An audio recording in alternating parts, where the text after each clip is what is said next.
संगतकार द्वारा लेखक मंगलेश डबराल। देखो जी, यूं तो संगतकार मतलब होता है वो व्यक्ति जो आपके साथ साथ आपकी मदद करे, लेकिन हमारी इस पोयम में संगतकार से मतलब उस व्यक्ति से है जो गाना गाते समय मुख्य गायक के साथ साथ गाना गाता है। जब मुख्य गायक गाते गाते कहीं दूर निकल जाता है, अपने सुर ताल से भटक जाता है, तो वो संगतकार ही होता है जो मुख्य गायक के पीछे पीछे सुर ताल बनाए रखता है और गाने को बिगड़ने से बचा लेता है।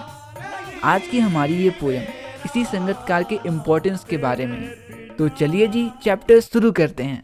स्वैग से करेंगे सबका स्वागत। कुछ नहीं करोगे तुम मुन्ना। क्या बढ़िया था गुरु।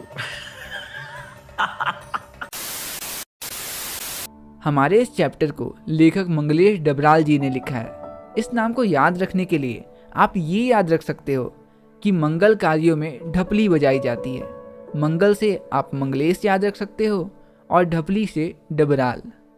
अच्छा जी, तो हमारी इस पोयम में टोटल 4 स्टैंजाज हैं और हर एक स्टैंजा की हम पहले एनिमेटेड समरी समझेंगे एंड देन उस स्टैंजा को वर्ड बाय वर्ड अच्छे से पढ़ेंगे। तो हमारे इस सबसे पहले स्टैंजा में कवि संगतकार के बारे में बताते हैं। वो कहते हैं, मुख्य गायक की चट्टान जैसी तेज और भारी आवाज के पीछे पीछे एक धीमी सी कमजोर सी आवाज होती है। वो आवाज है संगतकार की। ये संगतकार आमतौर पे मुख्य गायक का छोटा भाई या उसका शिष्य या कोई दूर का रिश्तेदार होता है जो काफी समय से मुख्य गायक के साथ साथ सुर में सुर मिलाता आया हो।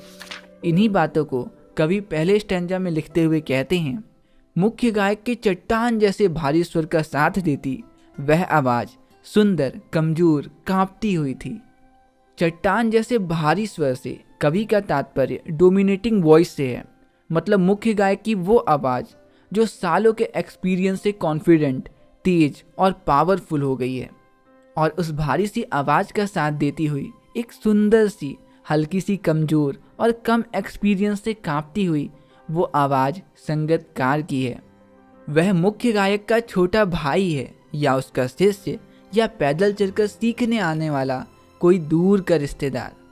और आमतौर पे ये संगतकार मुख्य गायक का छोटा भाई होता है क्योंकि उनकी आवाज़ काफ़ी हद तक एक सी मिलती हुई होती है, या कई बार ये उनका कोई शिष्य या फिर कोई दूर का रिश्तेदार होता है।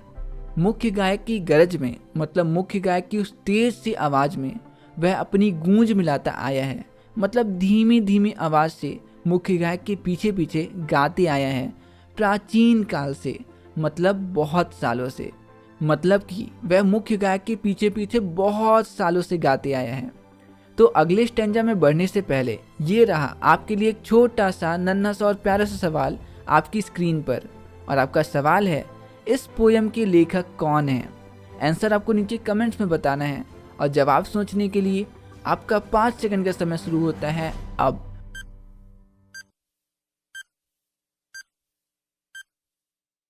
और सही जवाब है लेखक मंगलेश डबराल।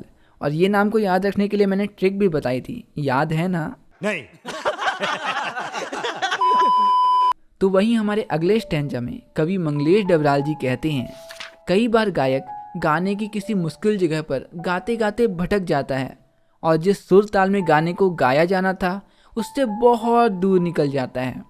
उस समय संगतकार ही गाने की लय और सुर ताल को संभाले रखता है, कुछ इस तरह जैसे मुख्य गायक अनजाने में अपना सामान गिराते हुए आगे बढ़ता चले जा रहा है और संगतकार सारे सामान को समेटता हुआ पीछे चला आ रहा है।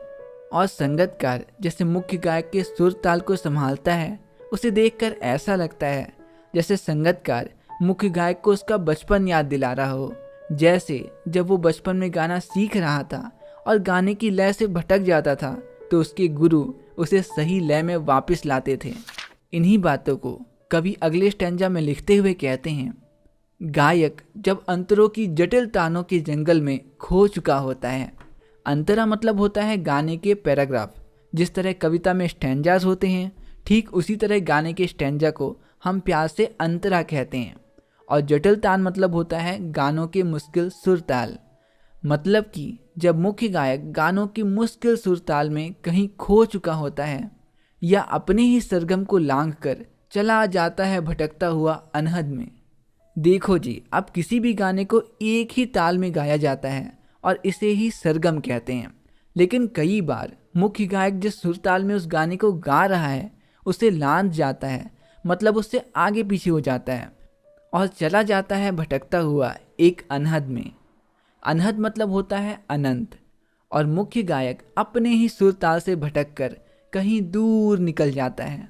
तब संगतकार ही स्थाई को संभाले रहता है, जैसे समेटता हो मुख्य गायक का पीछे छूटा हुआ सामान। मतलब जब मुख्य गायक अपने सुर ताल से भटक कर कहीं दूर निकल जाता है, उस समय संगतकार ही होता है जो गाने के सुर ताल को संभाले रहता है। और इसे देखकर ऐसा लगता है जैसे आगे बढ़ता हुआ मुख्य गायक का जो भी सामान गिर रहा है, संगतकार उसे समेटकर पीछे पीछे चलता आ रहा है, जैसे उसे याद दिलाता हो उसका बचपन जब वो नौ सीखिया था। नौ सीखिया मतलब होता है नया सीखने वाला। मतलब जब संगतकार मुख्य गायक के सुर ताल को संभालता हुआ पीछे पीछे बढ़ते जाता है तो ऐसा लगता है जैसे वो मुख्य गायक को उसका बचपन याद दिला रहा हो, जब वो बस गाना सीख रहा था और अपने सुर ताल से बार बार भटक जाया करता था। तो इससे पहले कि हम अगले स्टैंजा की ओर बढ़ें, ये रहा इस स्टैंजा से आपका सवाल आपकी स्क्रीन पर। और आपका सवाल है, चला जाता है भटकता हुआ एक अनहद में। इस पंक्ति में अनहद शब्द का क्या अर्थ है? एंड आपके ऑप्शंस हैं ऑप्शन ए अंत, ऑप्शन बी अनंत, ऑप्शन सी सुर ताल से भटकना, या ऑप्शन डी इनमें से कोई नहीं। जवाब देने के लिए आपका 5 सेकंड का समय शुरू होता है अब।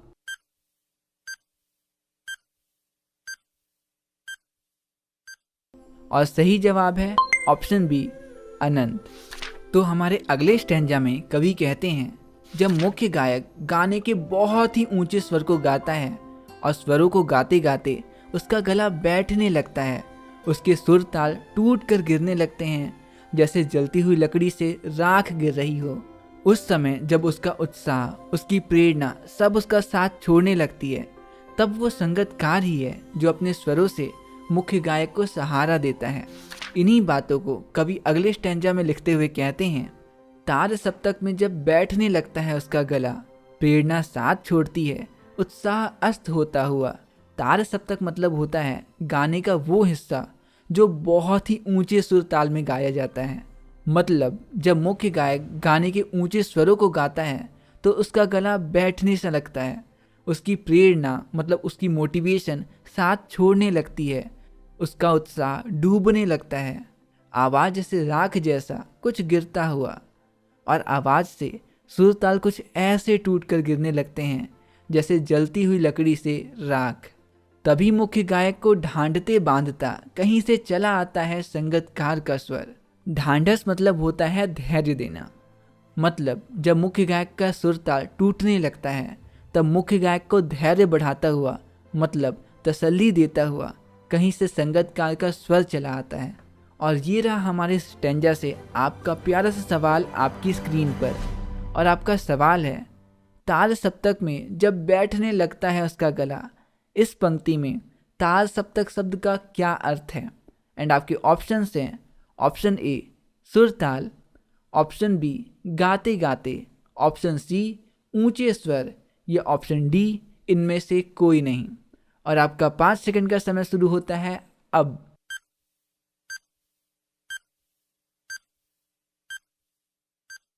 और सही जवाब है ऑप्शन सी ऊंचे स्वर। तो हमारे अगले और आखिरी काव्यांश में कवि कहते हैं, और कभी कभी तो संगतकार बस यूं ही गा देता है मुख्य गायक को यह एहसास दिलाने के लिए कि वो अकेला नहीं है, या फिर वो गाने के अंतरे को रिपीट कर देता है उसकी खूबसूरती और भी ज़्यादा बढ़ाने के लिए। लेकिन हाँ, गाने के दौरान संगतकार इस बात का पूरा ध्यान रखता है कि उसकी आवाज़ मुख्य गायक से तेज ना हो जाए। और मुख्य गायक से तेज ना गाना उसकी कोई कमजोरी नहीं, बल्कि मुख्य गायक के प्रति उसका सम्मान है। इन्हीं बातों को कवि हमारे आखिरी काव्यांश में लिखते हुए कहते हैं, कभी कभी वो यूं ही दे देता है उसका साथ, यह बताने के लिए कि वह अकेला नहीं। और कभी कभी तो संगतकार मुख्य गायक के पीछे पीछे बस यूं ही उसका साथ देने को गा देता है। और यह कि फिर से गाया जा सकता है गाया जा चुका राग, या फिर संगीतकार किसी गाए जा चुकी लाइंस को रिपीट कर देता है जिससे गाना और भी खूबसूरत हो जाता है। और उसकी आवाज़ में जो एक हिचक साफ सुनाई देती है या अपने स्वर को ऊंचा ना उठाने की जो कोशिश है, मतलब संगीतकार की आवाज़ में हमेशा एक हिचक होती है।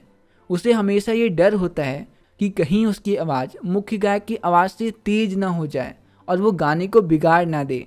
उसे विफलता नहीं, उसकी मनुष्यता समझा जाना चाहिए। और मुख्य गायक से तेज ना गाना संगीतकार की कोई विफलता नहीं, कोई हार नहीं, बल्कि ये तो मुख्य गायक के प्रति उसकी मनुष्यता है। और ये रहा हमारी इस पोयम से आपके लिए आखिरी सवाल आपकी स्क्रीन पे। और आपका सवाल है, हमारे इस पोयम में कितने स्टैंजास थे? Option A 3, option B 4, option C 5 या ऑप्शन डी 6। जवाब देने के लिए आपका 5 सेकंड का समय शुरू होता है अब।